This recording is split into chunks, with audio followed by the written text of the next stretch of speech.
Hello, and welcome to another episode of Reviving Lost Stories. Today, I wanted to talk about the Gospel of Thomas. Now, this is one which, if you go to a shop and buy a Bible, you probably won't find this in any of the canons that are used, the translations that are used. It's one which we only recently discovered more full manuscripts of. It's mostly been fragmentary or relied on people's description of it from often from people who opposed these texts and the traditions that surround it, because generally it's often associated with a more Gnostic type of Christianity. Gnosticism being this kind of philosophy, more mystical and kind of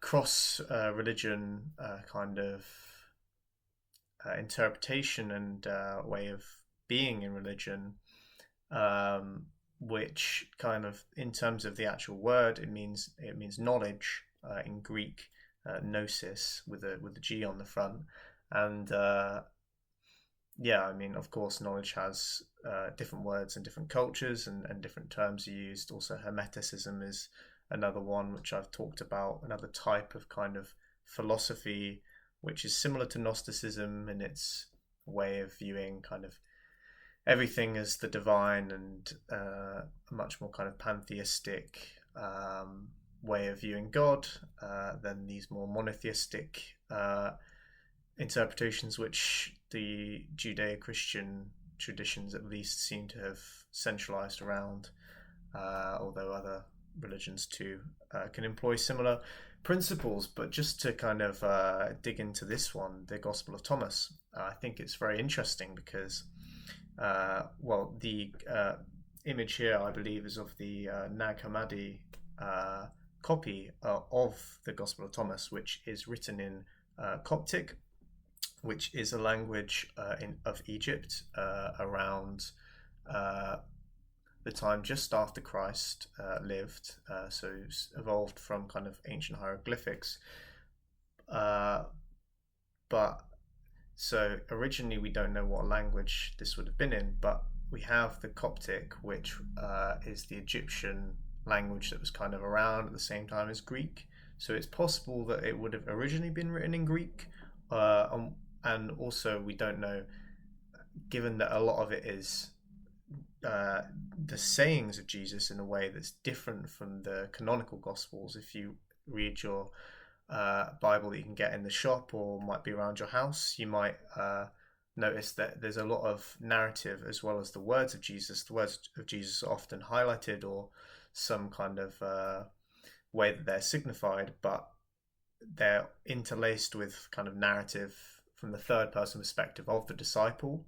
Uh, and that's obviously an effort that's been made on the part of someone to kind of create this coherent narrative that people that are Christians or tend to believe that they were written by the actual disciples themselves who lived with Jesus and accept the authorship attributed with Matthew, Mark, Luke, and John.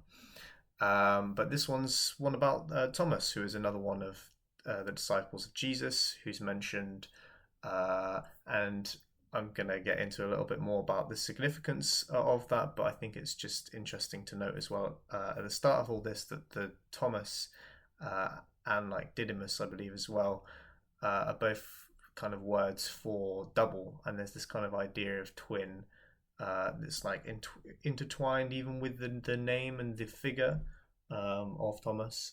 And it's almost like, for me, it's interesting thinking about it as a kind of parallel canon and thinking about books which were in other people's canons, and the way in which canonization is actually this more fluid process that just relies on specific context, language, authorities, etc.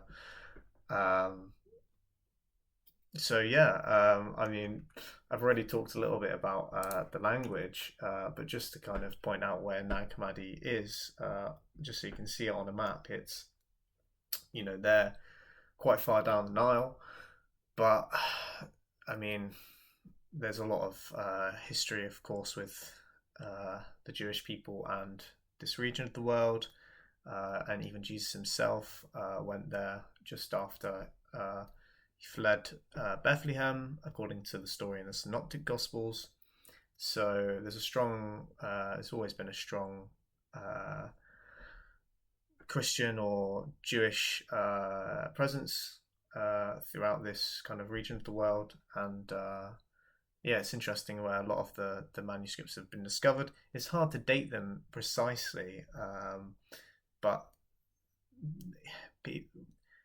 I think the ones in Nag Hammadi specifically are from around 300 to 400 years after Christ, using the current calendar. But I think, yeah, so they're not taken to be the originals necessarily, but as I said again, a lot of it is just the words of Jesus, which would have originally been in Aramaic, probably, if he was speaking to people in the region of Jerusalem and what is now Israel / Palestine. You know, that land, the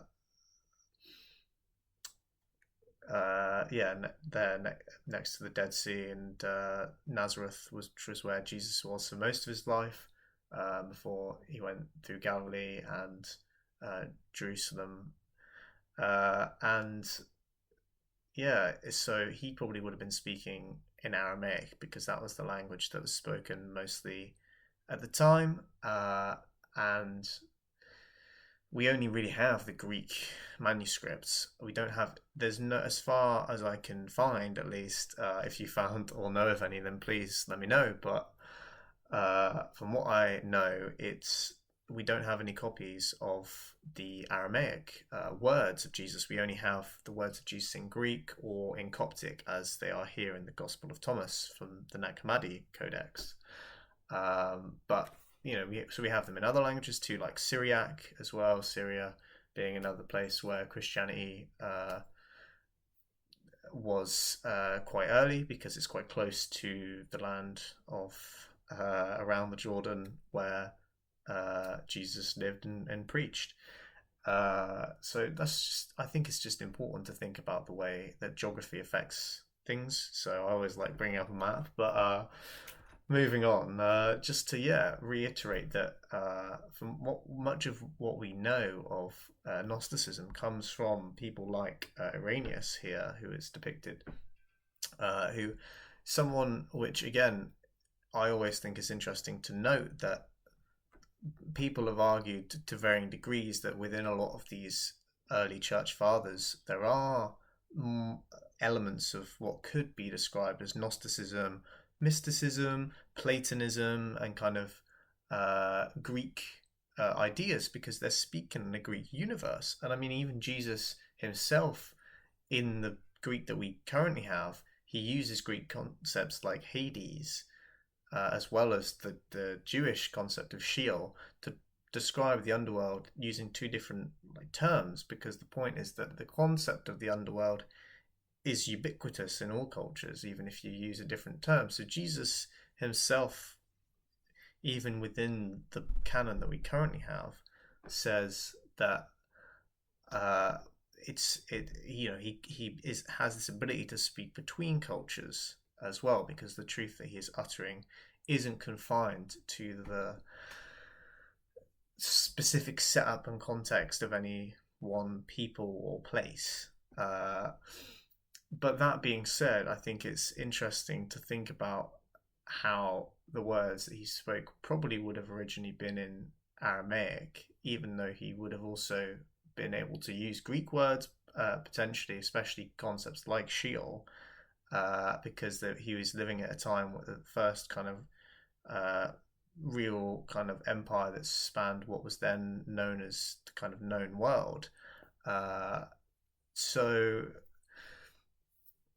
yeah, I mean, I think he's someone who's well positioned at the absolute center of history in many regards, and I might have touched on that briefly in some other videos. But I think that even, we have this concept that just figures just after Christ, like Irenaeus, who were like a couple generations from the disciples.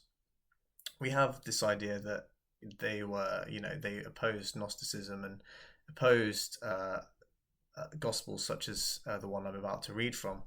But I think even that fact is hard to verify because a lot of these people, we don't have the manuscripts of the original work that they would have written. We don't have the autograph, as it's called. And so we rely often on people from like church historians, like Eusebius, uh, to transmit a lot of like ancient testimonies from even people like Josephus, being a testimony of like Jewish history. We will often rely on Latin or Greek manuscripts from like after 500 years AD, after Christ. So, and often much later than that, or just fragmentary Greek manuscripts from before then. But then, even if that's the case, we still don't have like a fully extant copy.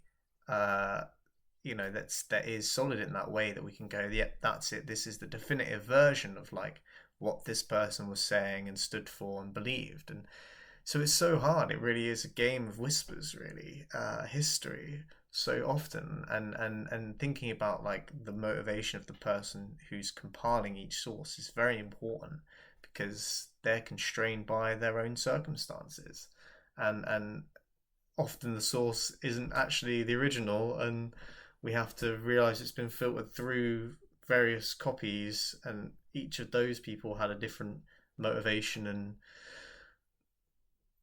interpretation. So I think it's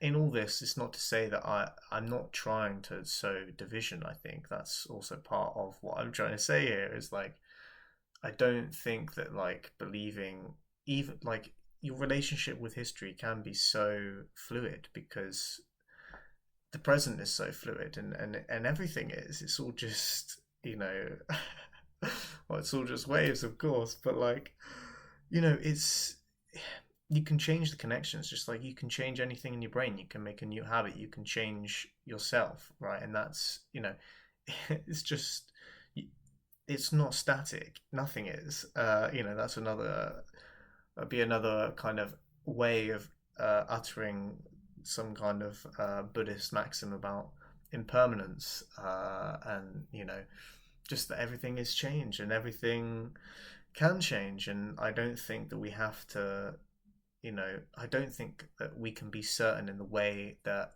institutions or people who are spinning narratives who gain something off it often, uh, whether it's material or psychological, spiritual.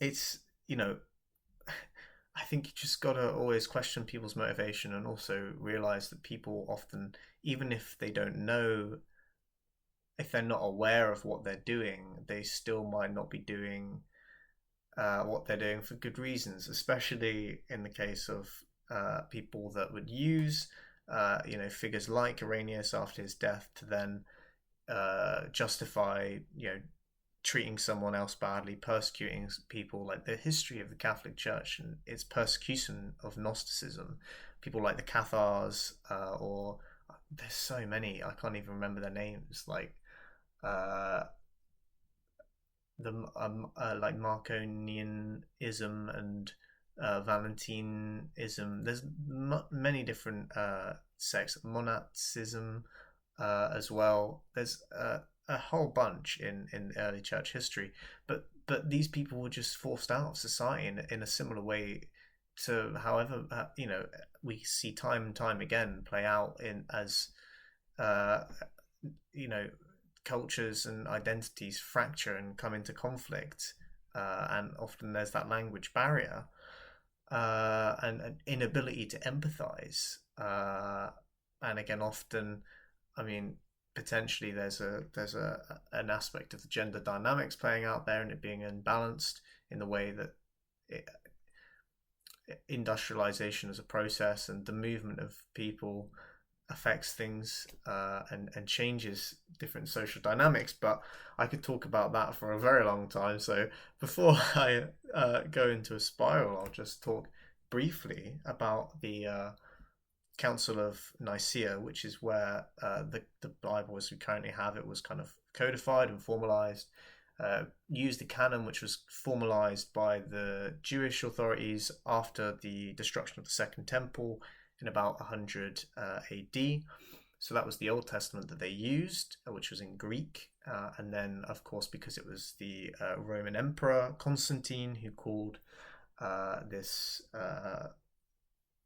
council of all the different bishops to come from around the empire, and they came up with these statements, these creeds, which are now used, and they form the basis of these kind of orthodoxy and liturgy, and the walls. They form the boundaries which have been set by these men.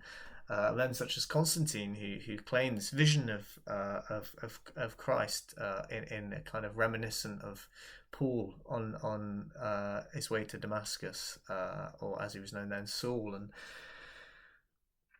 it's I think that's part of where you're starting to get the way in which like the Roman and like Paul specifically is kind of the figure that the Catholic Church builds itself around, and his specific kind of like relationship and understanding of Jesus from his kind of Pharisaic background, also educated in Greek.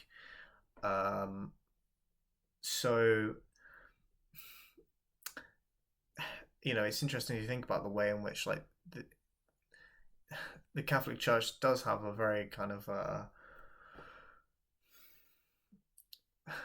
multifaceted relationship with Judaism, and they still use their canon, even though there has been obviously a lot of conflict between the two groups.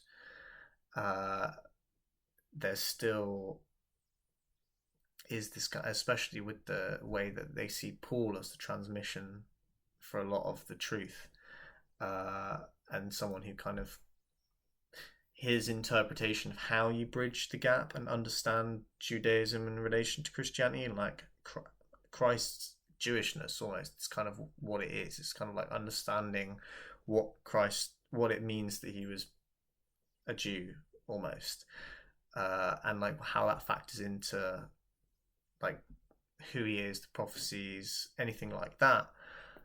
His teachings too, as well, because of course language again comes into it, and again the decision to stick with the Greek is it makes sense on a practical level because a lot of people speak it, and it will obviously need to be in the Greek. But of course, what's just happened is that the Aramaic, the original words, that's what's been lost. And well, I mean, so we have references to it in the early church fathers. We have references to other gospels as well as Thomas, such as the Gospel of the Hebrews, which presumably would have been in Hebrew or most likely Aramaic, as that was the language spoken by most Jews at the time. It would have also, a lot of the Dead Sea Scrolls, they're written in like Hasmonean Hebrew, which would have been spoken by more educated people, such as the Pharisees, and potentially people like Paul. But in terms of just speaking, and in terms of what the actual disciples themselves would have spoken and preached to the crowds and the people after all the events after Pentecost, then that's been lost. That's what these men here have kind of ensured will occur, because that's just the way it happens. If you educate people in a language, and that's the way they learn how to be and what the limits of their reality are, then that's brainwashing 101, and it's been going on since the dawn of time. But a lot's changing, and we have the internet, archaeology, a lot of more information now. I mean, we are living in many senses in an age of gnosis, as it were, in the sense that, like, well, I mean, knowledge is on the rise. People are more educated, and of course, yes, that means more brainwashing, but also there's a lot more uh, choice and just a lot more options and a lot more people, and so it's there is a lot more av available to people out there through the internet. For example, the people you can meet, of course, and from what we have and what we piece together now, looking back and with the benefit of everything we now have at our fingertips, uh, there's various kind of uh, literary criticism that's happened around the Bible as a result of like comparing different manuscripts and just thinking about things more critically than the way in which it's kind of portrayed is just like, yes, all of the church fathers since this time, the ones that you should care about, they believe this because of manuscripts that we have since the 5th century in Latin or Greek. Well, instead of just accepting that at face value and just whoever's assigned authorship and that being for every part of the book, as well, because you can just, of course, anyone can just add any part at any time, remove it, change the word.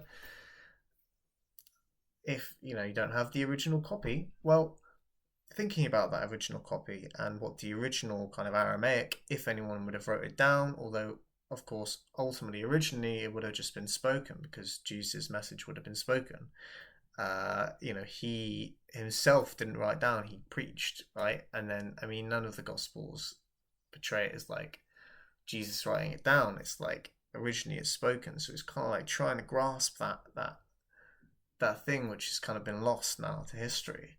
And people, one of the most kind of common motifs that's used to describe this kind of ancient lost gospel, which was as Jesus would have spoke it in that ancient language, probably Aramaic. That's often called Q, which is, it stands for like source in German, something like that, I believe.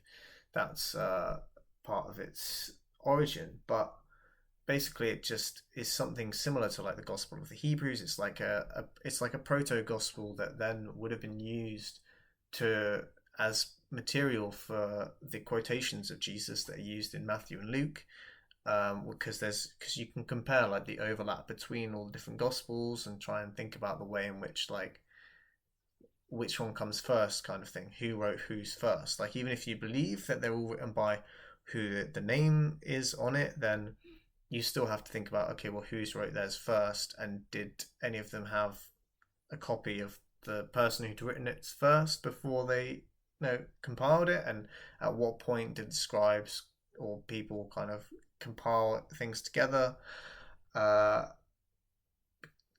and well, people, this is one of the most common kind of hypotheses about how the Gospels kind of fit together, the synoptic problem as it's known.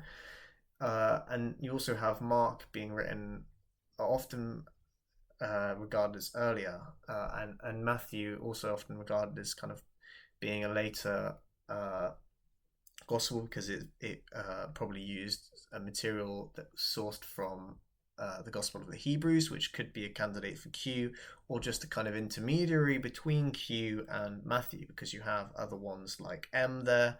So just other kind of textual traditions in different languages, different dialects by different people, different manuscripts, different copies made, that would have also contributed to the formation of what we now have as the kind of Matthew, Mark, Luke, John canonized.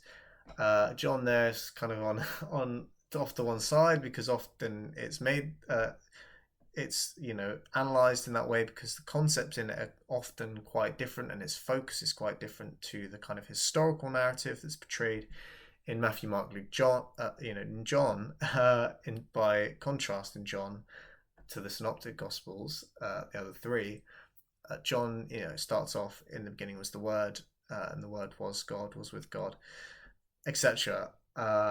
Rather than like the birth of Christ in Bethlehem. So that's interesting in itself, because that's one which kind of like that's I mean, for me personally, I'd almost see it as kind of like the most mystical or like symbolic kind of uh, gospel. And then of course you have Revelation, which is supposed to be written by the same guy, and that was, of course, it requires this symbolic interpretation of this experience, dream, vision that he has. And yeah, I mean, I think it's interesting to think about Thomas here, because Thomas is kind of off to one side by itself as well, but potentially could have drawn on Q, as John potentially could have. And often John and Thomas are portrayed as kind of related, and being written and copied around the same kind of time, because in John specifically, only in that gospel, it mentions the idea of doubting Thomas, which is probably how most people remember him as a disciple, because he's the one who kind of has to put his hands in Jesus's uh, hands to kind of believe that he actually has died and risen again. It's like feel the wounds, and I think he's right. He's still got holes in his hands, right? And uh, it's like he's portrayed as the one who doubts the resurrection the most, almost, which is interesting to think about. Then, when I then will read some of it to you, of his gospel allegedly, and like the tradition that kind of was associated with him, perhaps in that part of the world in that time, and leads to this characterization in John. Potentially, people have theorized, uh, because John also, I think he's the one who says like the disciple whom Jesus loved. I think that's how he describes himself in the narrative. So there's this whole kind of like, because in Thomas, you'll see in a minute, it's well, maybe I should just talk about it. I mean, so let me get it up. Well, okay, so it starts off the gospel. I think this is the Nag Hammadi copy translation. So it starts off uh, saying that these are the secret sayings that the living Jesus spoke, and Didymus Judas Thomas recorded. So straight away there, of course, you've got this kind of like, these are the secret words. It's like, and at various points in the text, Jesus kind of like pulls Thomas aside and like tells him something.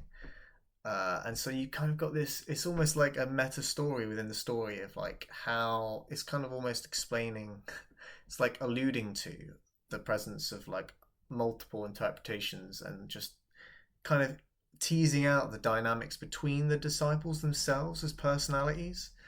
And John being like, I'm the disciple who Jesus loved, and Thomas here being like, I'm the one who he took aside and would kind of say, this is, only you'll understand this, almost. And and that's how the narrative's framed. It's like, this is something which is secret, and a bit of context to how this was discovered. It was buried in the desert, and people think that it was probably written by people that would have been persecuted, would have been just people that, what, the proclamations by the authorities in Alexandria and Egypt at the time, by the Orthodox Church.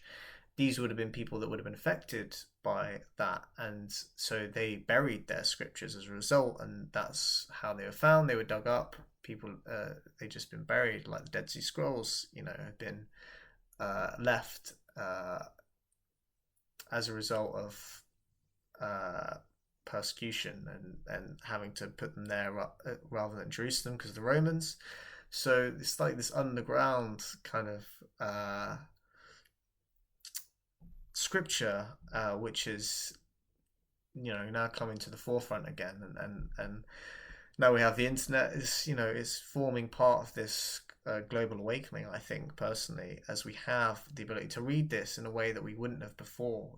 We didn't even, at one point, people couldn't even read the official version of the Bible, let alone the unofficial version. We've now got to the point where most people can read the Bible in their language, but still it's the codification that was made by the emperor in uh, 300 or whenever, a while after Christ, and people that claim these lineages, but they themselves are marking their own homework, and they're the source for this supposed lineage, right, between them and the church fathers, and then the disciples. But anyway, that's kind of by the by, because I'm not necessarily trying to convince you here to regard this as kind of like the truth. And it's interesting how I'm, even though the way it sets it up like this, it's not necessarily the case. I would personally say that that's what the purpose of this text is, and necessarily also the potentially the words of Jesus himself. Like when you think about what he says, and it's interesting because a lot of the words are similar in the Gospel of Thomas to what's now in the Gospels in the canonical ones. So there's an element in which almost I think that the words of Jesus are the ones which have been best preserved, and it's the narrative around it that is the one which is the most subject to kind of distortion by it being just one person or few people's limited perspective and understanding of what's happened, and how it interfaces with like what they should transmit to other people. Uh, so I think, well, even though it's saying it's secret, I think that the purpose is kind of more just to kind of get you thinking in this way that just focuses on what Jesus is saying, and often the things which are kind of baffling. Like, and Jesus does do this a lot. He'll say things like, if you look at someone with wrong intent, you should kind of like pluck out your eye because it's better that than being in hell. And that's like, if you take that literally, as people like to take the Bible, uh, you know, and just as face value kind of thing, then it's like, okay, that's like, wow, this is like insane asceticism. Like, you know, that's like actually harming your body, but that's not the point, right? That it's like it's trying to break your, and that's often what Jesus does. He breaks like people's perceptions of what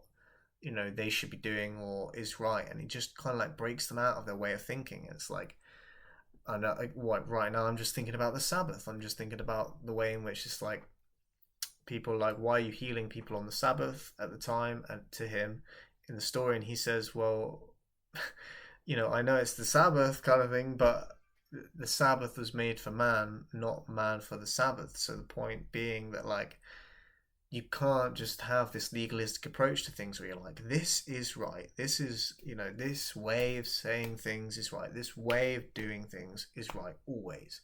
It's like that is just not how reality works. It's like you there's a truth there within that. Any statement like that, any behavior like that, there's a truth there. There is, to all traditions, there's some kind of like truth at the bottom, in the sense that just like there isn't any story, in anyone's interpretation of anything, and that's just it's something real. It doesn't mean just because something might seem contradictory, it doesn't have to be necessarily, because often just being able to uh, see how you can resolve the contradiction just allows you to you know let go of your own perspective, and just balance things, and just realize that it's only together that we have a full picture. And I think that's kind of what's happening more in the world, and as there's more people, that's something which is growing, a force which is growing. uh, but before I ramble on forever, I will get back to the words of Jesus Christ, the man, the myth, the legend. And yes, I hope that as we now, potentially have more of his words, because that's also what this would be offering. Uh, or it claims at least that hopefully we're approaching this time when kind of the circle is complete, and we reach this, as he says, all that is hidden will be revealed. I mean, that's even in the Gospels we currently have, and so if you believe that, I mean, then I think we're getting somewhere close, and yeah, we'll see. I mean, well, another good start off here, or counter, or uh, another quip from the man himself. So we've got the frame now. We've got the so that this is the actual words now. So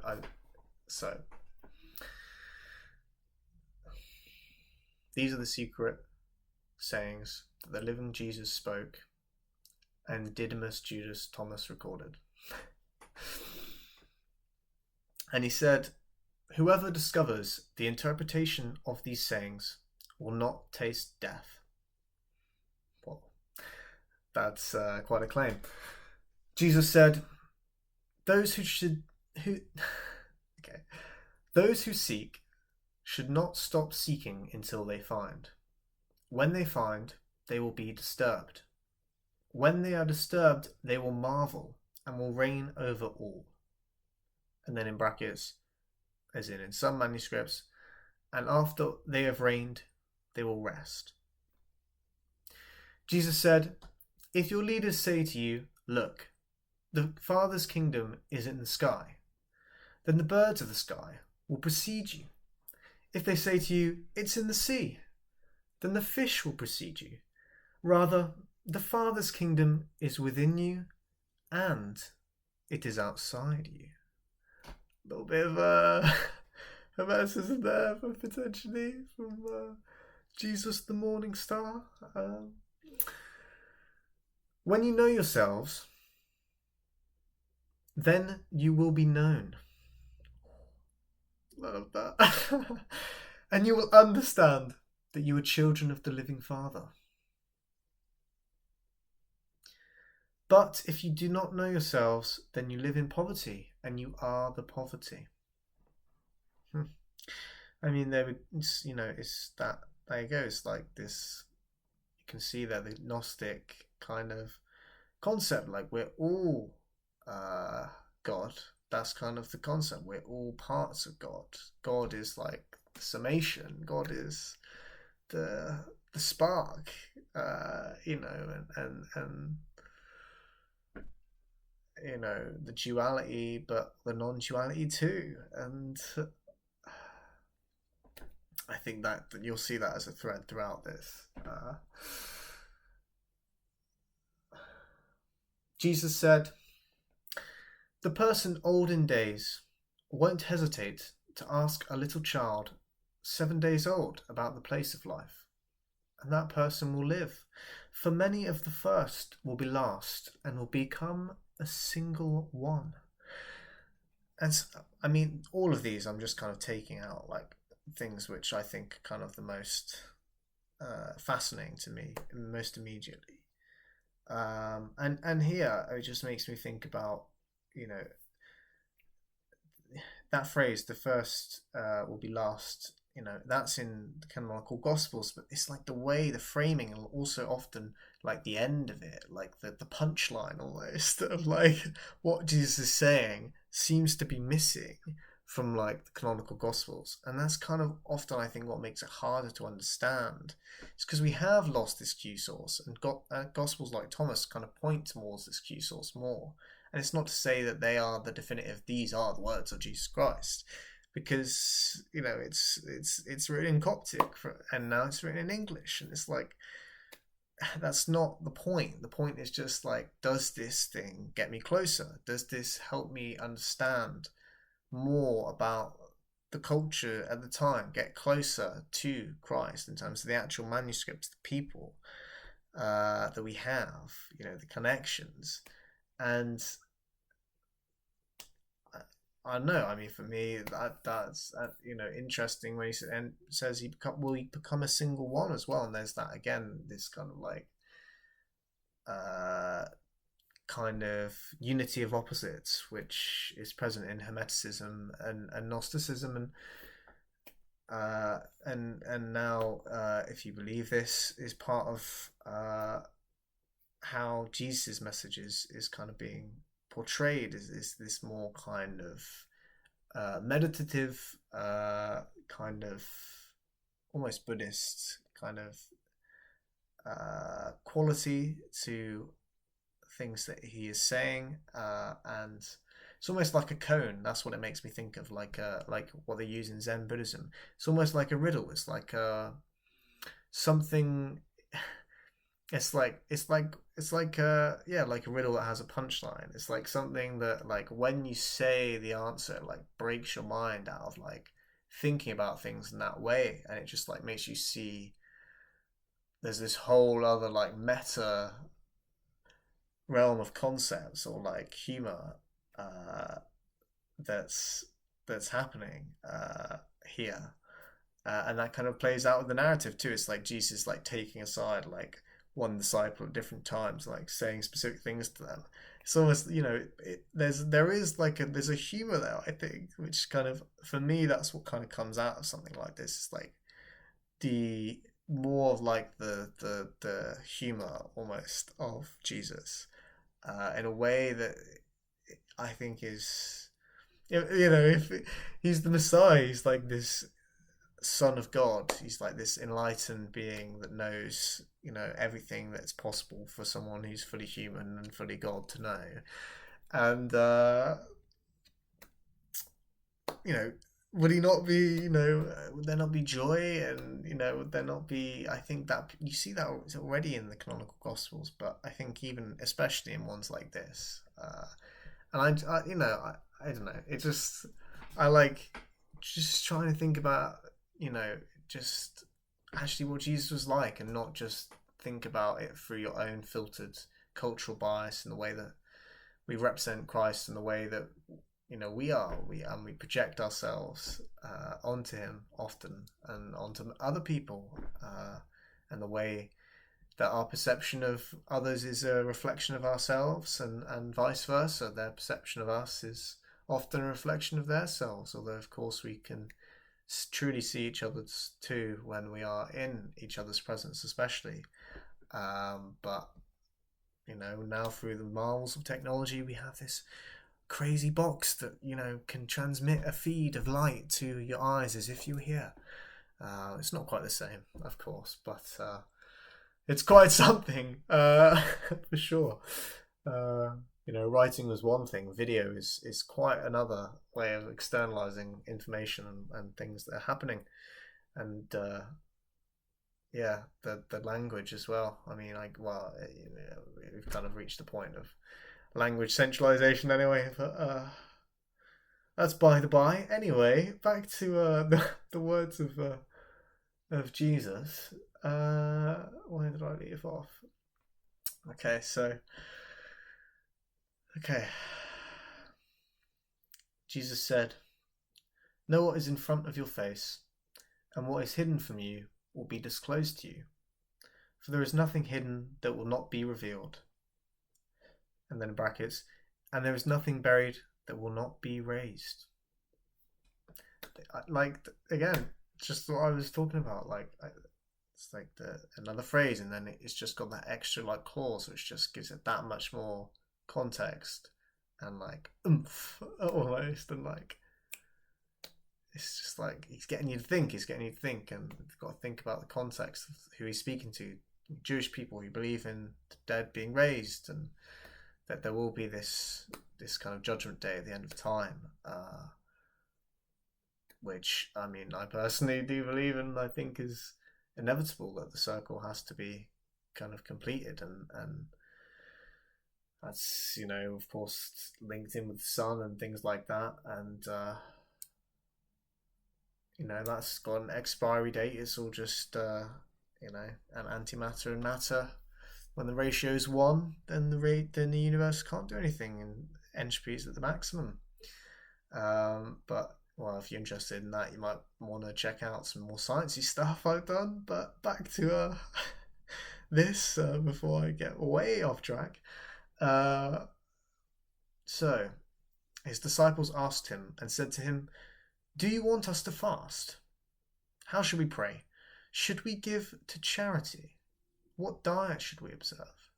But Jesus said, "Don't lie, and don't do what you hate, because all things are disclosed before heaven. After all, there is nothing hidden that will not be revealed, and there is nothing covered up that will remain undisclosed." Jesus said, "I have cast fire upon the world, and look, I am guarding it even, until it blazes." Cool image, Jesus. Well, whoever wrote this, or said it.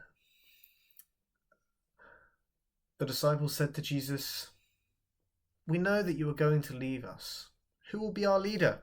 Jesus said to them, "No matter where you are to go to James the Just, for whose sake heaven and earth came into being."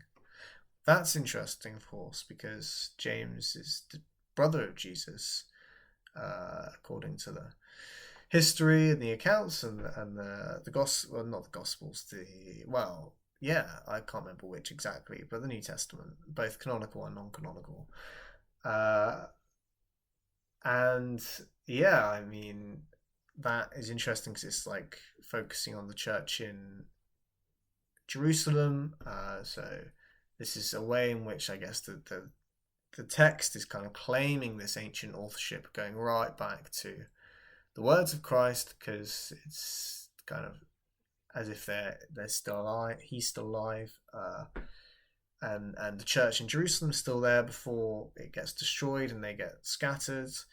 Potentially, some of them would have gone to Egypt, so it's not impossible that people, you got to think about why the person who's writing this manuscript, even if it is a forgery, is people that believe in the canonical ones or not, believe, but the point is, for me, not about that. It's more thinking about, like, okay, well, even if it's a forgery and someone wanted to write this, it's like, why, and what was their connection to the events that they're describing and the people that they're describing, like James the Just, and his interpretation of Christianity. I think it's very interesting, especially in this, because even though you have this mention of James the Just, you don't have the same kind of interpretation of what he should have believed that orthodoxy expects, in the sense that, well, James would have been Jewish, and so within this text there's this kind of negative take on circumcision almost, as a practice. I realize now I could go on forever reading out this document, so maybe I'll just wrap it up in a mo and give you the link and recommend reading it heartily. But I'll just finish on this about circumcision, because this can potentially be a link to many kind of other things, and I think provides quite an interesting way of kind of understanding, like, what kind of I'm trying to say almost, and like the viewpoint I now am coming to believe in and think is kind of portrayed in these type of texts. And so on circumcision, circumcision being something that's done in Orthodox Judaism to boys just when they're very young, and so Jesus says,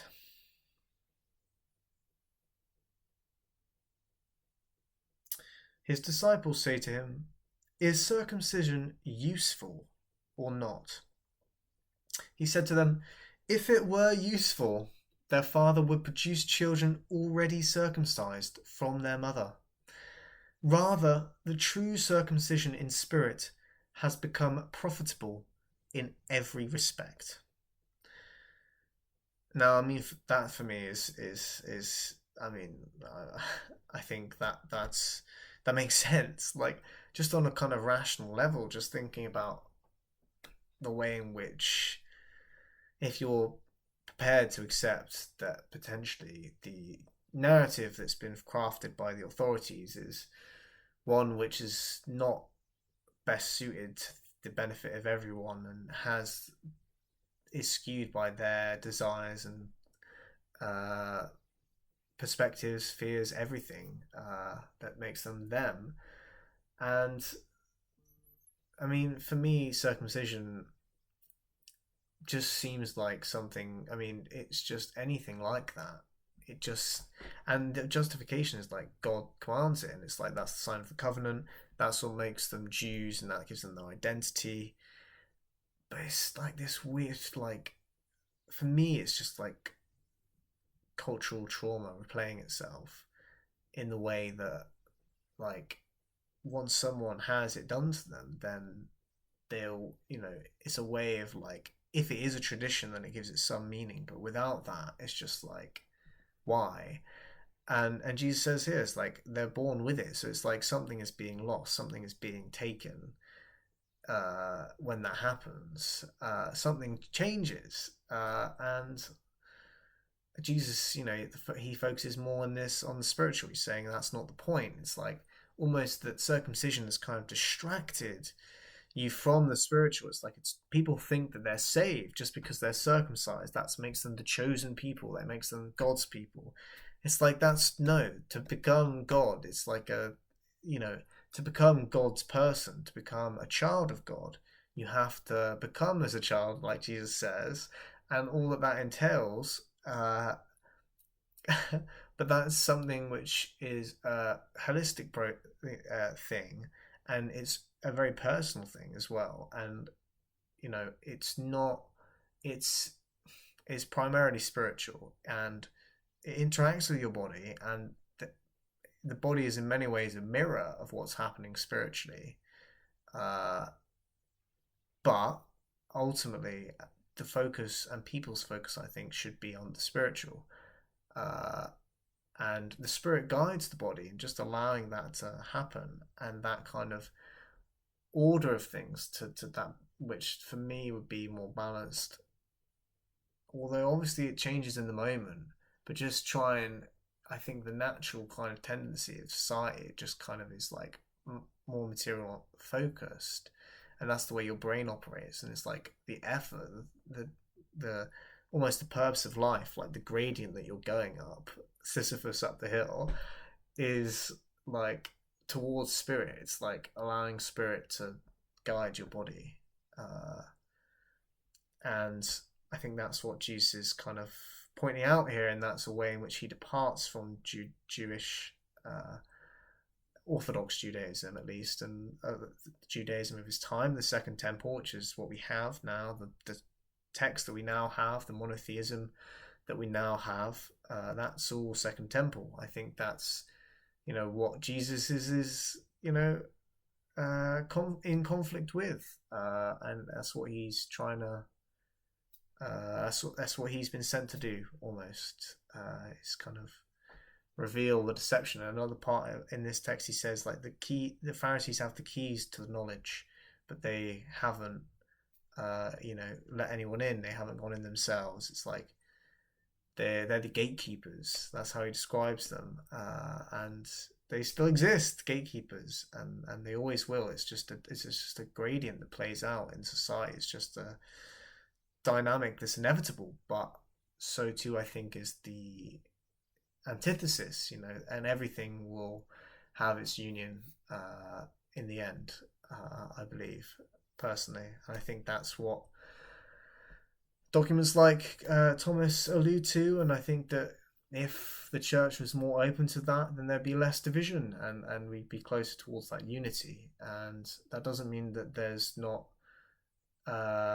there doesn't mean that there's no truth. It doesn't mean that some things can be wrong, but I think that there is a truth in everything, and I think thinking in that way It just yields a much easier way of living life and interacting with people, and I think just almost helps continue the conversation, the humor, and just makes the words come alive, and makes religion, this kind of living thing, spirituality, uh, rather than this kind of robotic, uh, mindless, divisive thing, which sadly it too often is. But I think that's not, you know, it's interesting within this as well. You have another, contradiction. I mean, or things which kind of juxtapose each other, where Jesus says, like, I came to, divide, and people against each other, like brother against, and with a sword, and that kind of image, which is juxtaposed with, like, Christ as in his first coming, and Christians believe that he'll come again, and that'll be the divine judgment, the sword kind of thing. But here it kind of plays out, and he says, like, I'm that, but then at another point he kind of, like, there's one way he turns to his disciples, and then he says, like, am I dividing you? And, like, am I a divider? And it's almost like framed as like he's united those people. So it's kind of like he is divisive and unitive. It's like there's both, but both will have their time. There's a time for everything, as the Bible says. Uh, and yeah, I will wrap it up now, I promise. But just before I go, I might just quickly say, uh, yes, the line afterwards, which is, uh, the Pharisees have taken the keys of knowledge and have hidden them. And they have not entered, nor have they allowed those who want to enter to do so. And then Jesus says, as for you, be as sly as snakes and simple as doves.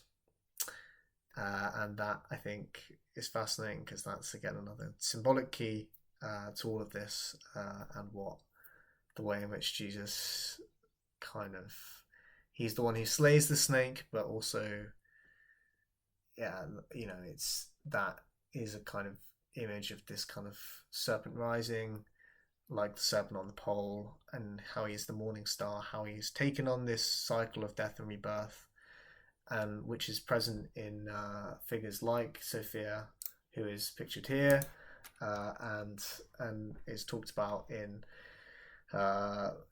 works like Theosophy, and a lot of more New Agey kind of stuff, and it's just been around forever and always been in sects like Rosicrucianism and Freemasonry, Illuminati, all these kind of, like, secret societies or whatever. They all have kind of allusions to this, and I think, yeah, these symbols, very powerful. And once you understand the context, once you understand more about the world of Jesus, and study his words more for yourself, then a lot becomes clearer, on what's happening in the world. And yeah, I hope you enjoyed that anyway. I know that was a bit of a lot, but yeah, I thank you very much for watching if you got this far, and I hope to continue more of these in the series. Uh, I don't know if you think I should change the format. If you think I should talk more about the context, talk more about the text, split it up into little bites. I mean, I'm curious for any feedback from anyone, and any thoughts anyone may have, or yeah, just let me know. And yeah, I hope you enjoyed, and I'll speak to you soon, hopefully. And yeah, peace.